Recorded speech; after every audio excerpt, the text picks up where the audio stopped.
Take a big whiff of the air around you. What do you smell?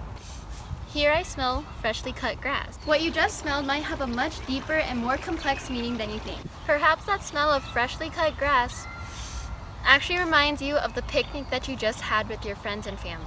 Things you smell all hold emotional and memorable meaning.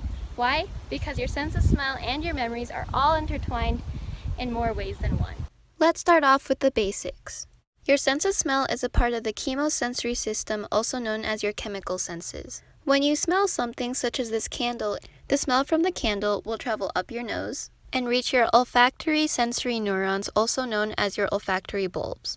Every olfactory bulb has an odor receptor. Microscopic molecules will stimulate the receptors. The unique combination of these receptors is what is stored. What is processed by the odor receptors goes down to the amygdala. This is where your emotions are processed. It then goes to the hippocampus, which is where memories are formed. Other senses, like your sense of taste, goes through the thalamus first. Your sense of smell skips that. It goes straight to the amygdala and then to the hippocampus. These parts of your brain are all part of the limbic system, which controls your mood, memory, and behavior.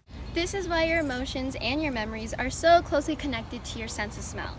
In fact, your sense of smell can also help with storing your long-term memories within the piriform complex, which is just a part of your olfactory system/tissue. But it can only do that with the permission from your orbifrontal complex, which is a part of your brain that tells you whether what you're sensing is good or bad. If you happen to be one of those people who can recall their memories from their sense of smell, then most likely it's going to be your childhood memories. That's the most common thing that people actually recall from their sense of smell. This is because your sense of smell is actually the most developed sense when you're a kid and the only developed sense when you're a fetus. If you are to smell something multiple times, like if you smell coffee every day, then you probably won't have any memories connected to it anymore, or they'll only be recent memories that aren't very significant. Another way to recall a memory from your sense of smell is actually through what you're tasting. Yes, you do have taste buds. That is your sense of taste. Information regarding a flavor is from your sense of smell. So when you think something sweet, salty, or sour is something you're tasting, that is what your sense of taste is telling your brain.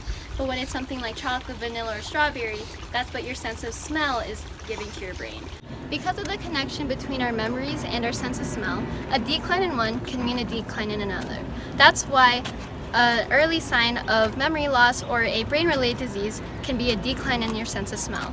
Perhaps if we were to further develop our understanding and our research on the connection between our sense of smell and our memories, we could find a way to diagnose people with these diseases early on before their conditions worsen. Maybe we'll reach the point where you can take a whiff of your favorite scent and remember everything on that test of yours.